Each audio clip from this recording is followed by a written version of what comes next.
Assalamualaikum warahmatullahi wabarakatuh. Di video kali ini, saya akan menjelaskan bab 5 mengenai mewaspadai ancaman terhadap kedudukan Negara Kesatuan Republik Indonesia. Sebelumnya, perkenalkan, nama saya Dewi Nuratika dari kelas 11 MIPA 1. Yang pertama, kita akan menelaah ancaman terhadap integrasi nasional. Perlu kalian ketahui, posisi silang Indonesia tidak hanya meliputi aspek kewilayahan saja, melainkan meliputi aspek kehidupan sosial. Contohnya adalah sebagai berikut. Yang pertama, penduduk Indonesia berada di antara daerah berpenduduk padat di belahan utara dan daerah berpenduduk jarang di belahan selatan. Ideologi Indonesia terletak antara komunisme dan liberalisme. Yang ketiga, demokrasi Pancasila berada di antara demokrasi rakyat di utara. Yang keempat, ekonomi Indonesia berada di antara sistem ekonomi sosialis di utara dan sistem ekonomi kapitalis di selatan. Yang kelima, masyarakat Indonesia berada di antara masyarakat sosialis di utara dan masyarakat individualis di selatan. Yang keenam, kebudayaan Indonesia berada di antara kebudayaan timur di utara dan kebudayaan barat di selatan. Yang ketujuh, sistem pertahanan dan keamanan Indonesia berada di antara sistem pertahanan kontinental di utara dan sistem pertahanan maritim di barat, selatan, dan timur. Dalam membangun integrasi nasional, bangsa Indonesia selalu dihadapkan dengan ATHG.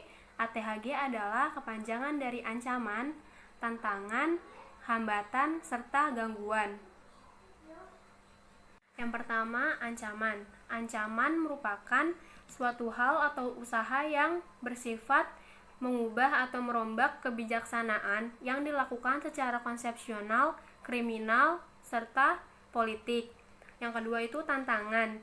Tantangan merupakan suatu hal atau usaha yang bertujuan atau bersifat menggugah kemampuan.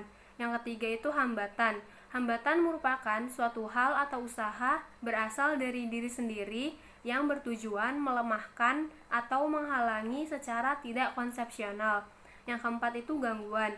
Gangguan itu merupakan usaha dari luar yang bertujuan melemahkan atau menghalangi secara tidak konsepsional.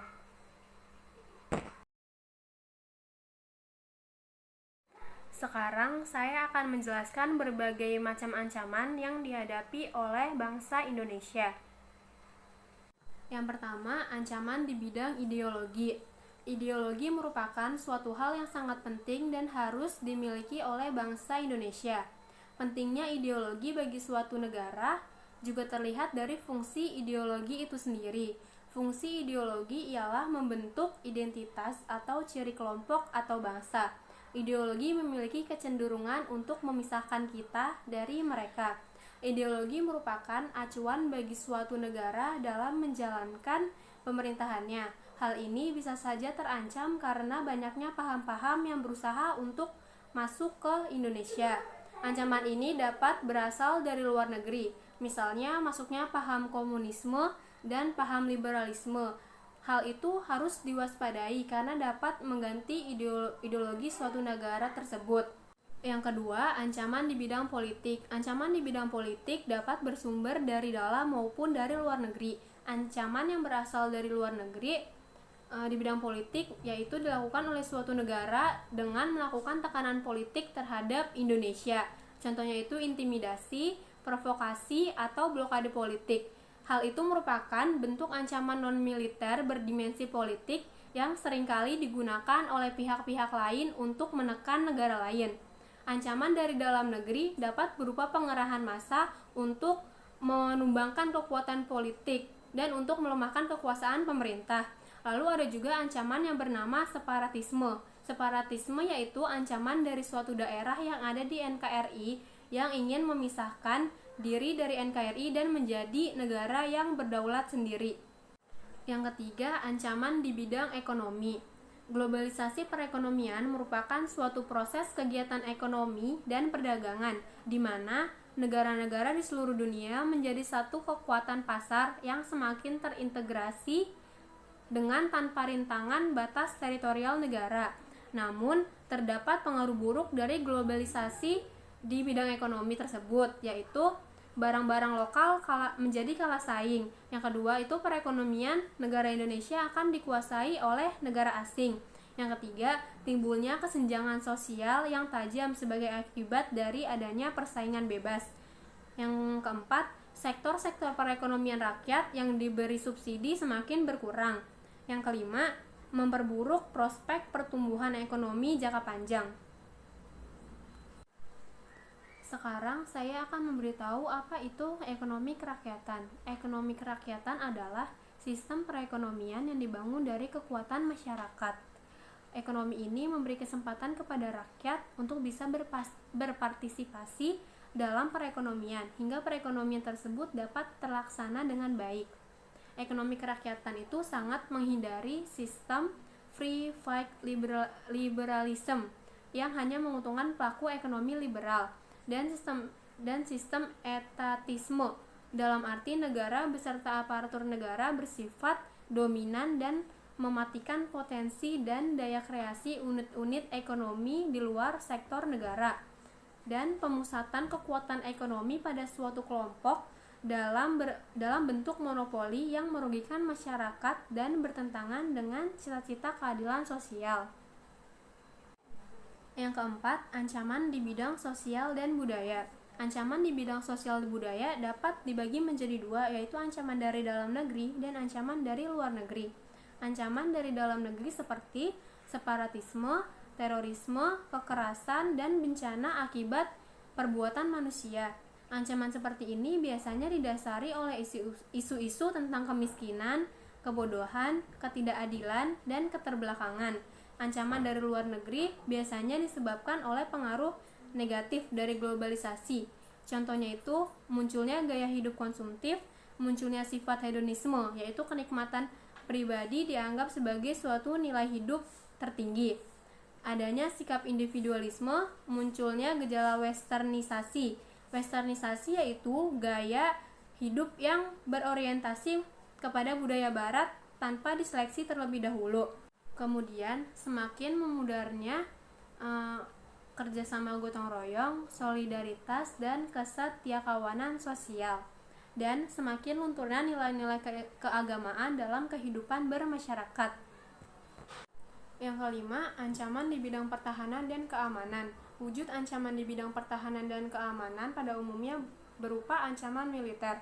Ancaman militer adalah ancaman yang menggunakan kekuatan bersenjata dan terorganisasi yang dinilai mempunyai kemampuan membahayakan kedaulatan negara, keutuhan wilayah, dan keselamatan segenap bangsa. Ancaman militer itu dapat berupa agresi, pelanggaran wilayah, pemberontakan bersenjata, spionase, sabotase, aksi teror bersenjata, ancaman keamanan laut dan udara. Selanjutnya, saya akan menjelaskan strategi mengatasi berbagai ancaman terhadap integrasi nasional. Yang pertama, strategi mengatasi ancaman di bidang ideologi dan politik. Ada 4 hal yang selalu dikedepankan oleh globalisasi dalam bidang ideologi dan politik, yaitu demokratisasi, kebebasan, keterbukaan, dan hak asasi manusia. Di sisi lain, isu demokrasi pada saat ini benar-benar memengaruhi kehidupan berbangsa dan bernegara. Segala peristiwa selalu dikaitkan dengan demokratisasi.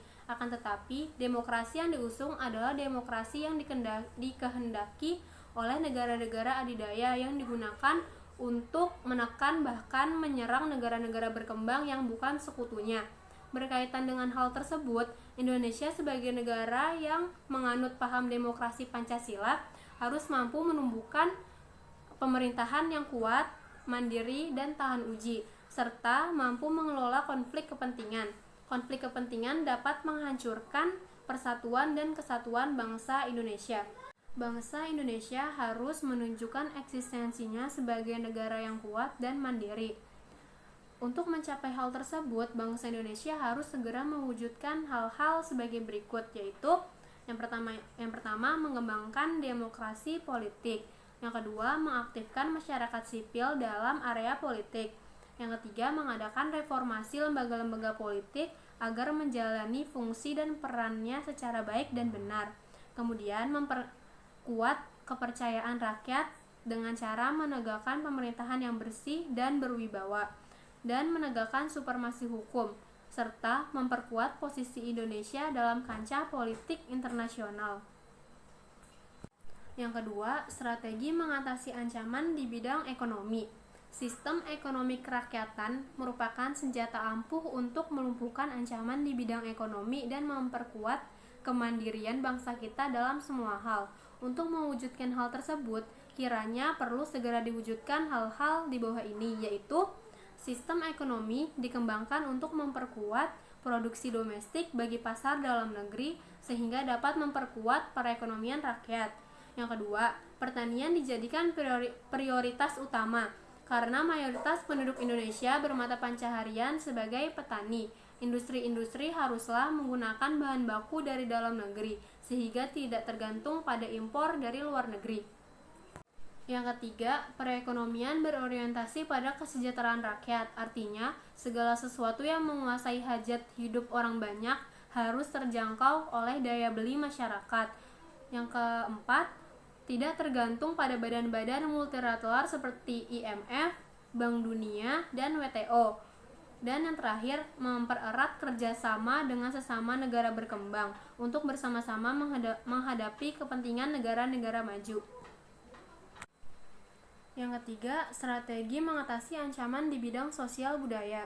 Dalam menghadapi pengaruh dari luar yang dapat membahayakan kelangsungan hidup sosial budaya, bangsa Indonesia berusaha memelihara keseimbangan dan keselarasan fundamental, yaitu keseimbangan antara manusia dengan alam semesta, manusia dengan masyarakat, manusia dengan Tuhan, keseimbangan kemajuan lahir dan kesejahteraan batin.